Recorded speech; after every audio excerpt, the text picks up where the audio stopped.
I'm now joined by economist Judith Sloan, who writes both for the Australian newspaper and the Spectator Australia magazine. Judith, great to see you. How are you?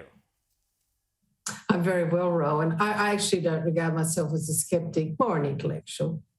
There you go. But you're a great writer. So by definition, you're a questioning mind. And it's questioning minds that, I guess, are at the heart of what I'm talking about. Now, you've written with your questioning mind brilliantly in this week's Spectator about pork barrelling, which used to be just the Ros Kelly infamous whiteboard scandal. But now, you argue, it's become the kind of the natural modus operandi of our politicians and parliamentarians. Explain. Well, it is really depressing. I use the hook of question time, which really is too hard to take, but I kind of turn it on and think, is this my professional duty? And I got to the point the other day when Barnaby Joyce, the Deputy Prime Minister, leader of the Nats, was boasting about all the wonderful things that had been built or were being built in a particular regional electorate, as if they were somehow sort of manna from heaven, rather than actually the enforced expenditure by taxpayers in the other electorates. Of course, present and future, because a lot of it's going on the tab and therefore on the national credit card. But it's infected all levels of politics, state. But I did concentrate there on federal, because in the past, federal governments did things that federal governments were supposed to do under the Constitution. Now federal governments try and do everything. And I noted that very important development in my local seat, where the federal taxpayer has paid for new lights on the netball courts. Gee, unbelievable, that is.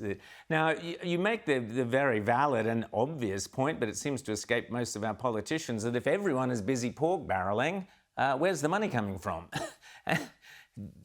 And you've written, I think, as well in The Australian today, you've got a sensational article there about the coalition, and you reference things like JobKeeper and the big spending we've seen in the last couple of years.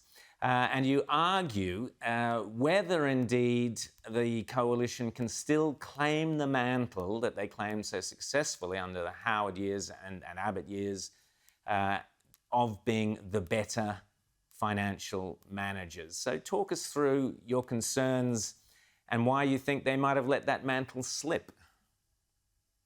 Well, I think it's kind of hilarious, of course, that somehow Menzies has come back in fashion. Now, Menzies was many things, and I'm not actually a big admirer of Menzies. I mean, after all, Menzies tried to ban the Communist Party. What was he thinking, Does that make him a defender of free speech? I don't think so.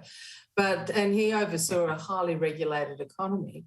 But he was good on fiscal rectitude. He was good on being careful with, public money. And he was a believer in individual responsibility and trying to restrict the role of the state. So I think, he does, there are some ticks in the report card too. But I really wanted to make an important distinction between the Howard Costello years, where I think they did work very hard to first repair the budget and then get the budget into absolutely fine fettle by paying down the government debt entirely, to the current situation where, in many ways, I think the Treasurer is like, kid in a lolly shop, as indeed the state treasurers are. I mean, the idea that it's been a difficult time for these politicians to be in power during COVID, I don't think it has been at all. I mean, it's, spend here, spend there, new program, extend that program. And, when it's come out about JobKeeper, the view is, it was better that we kind of err on the generous side, yes, to the tune of $25 billion, because it was necessary. Now, I do make, I think, a really important point, and it would be, and I think I'll have to follow this up, Rowan, my criticism of the Reserve Bank. But a lot of this is because money is cheap. The interest rates are basically zero. So, as few as 5 years ago, we were spending $13 billion annually servicing the federal government debt. We're now spending about $14 billion servicing the annual servicing of the federal government debt, and yet the debt's more than double. So, Which cheap is money. terrifying. Which is terrifying. Because, as we know, eventually interest rates will go up, and That's right. But the taxpayer will be stuck with the biggest mortgage since Paul Keating was in office.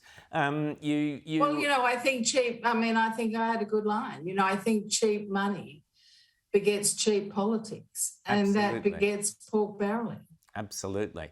And you mentioned the good old days when you've just referred to them, when the coalition used to say no to things like Gonski, no, the NDIS, no, sorry, you can't afford it. That takes guts as a politician to say, on behalf of the country, we don't have the money to afford this. Wake up.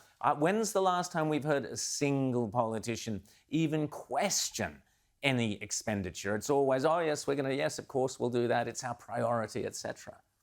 Yeah, well, I think being an economist can be a bit boring, but really it's also very exciting because in many ways it is a moral science, or it was a moral science, in the sense that fiscal rectitude had a very deep moral element, because basically, in order to weigh up costs and benefits and to factor in the costs, in particular, for example, of building up debt, a sensible politician, a moral politician, had to say, we are only going to spend on the worthiest of activities, and we are going to leave a lot of activities to the responsibility of the individual citizens.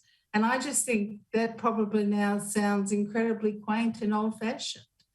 So when will the reckoning come? At what point will the great big fat debt land on the taxpayer's doorstep, and what will happen then?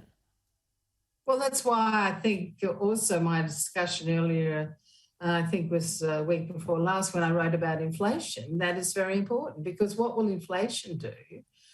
Inflation will drive up interest rates, and driving up interest rates will increase the cost of servicing government debt. And I just love it. I think I'm either really smart or really dumb. But I think we know which, Judith. But there we have Phil Lowe saying that the interest rates are going to stay the same until 2024. But by the way, I can't forecast what the inflation rate is.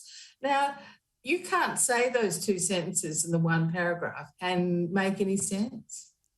Well, okay, but politicians say it. And shouldn't the Reserve Bank be holding them to account? You say you're going to write more on this, and I think you absolutely should, because where is that one voice, other than people like yourself in the media, saying enough, stop this madness? Well, I don't think it's anywhere at all, frankly, because, the point is often made, I think, peculiarly, that evidently as we get richer, we want the government to do more. Now, to my logic, it would be, as we get richer, we want the government to do less. But, there we go. So there was an article in The Economist, which is an appalling rag, by the way, but which is saying, welcome to the world of big government. We want it, we love it. And that is depressing. That is depressing. Well, Judith Sloan, you have one of the great inquiring minds, and it's a delight to publish you in the Spectator Australia, and the Australian are very lucky to have you as well, and the readers are very lucky to have someone who's actually prepared to look at the figures and go, we can't just keep on spending forever and ever. Judith Sloan, thanks so much for coming on Inside the News.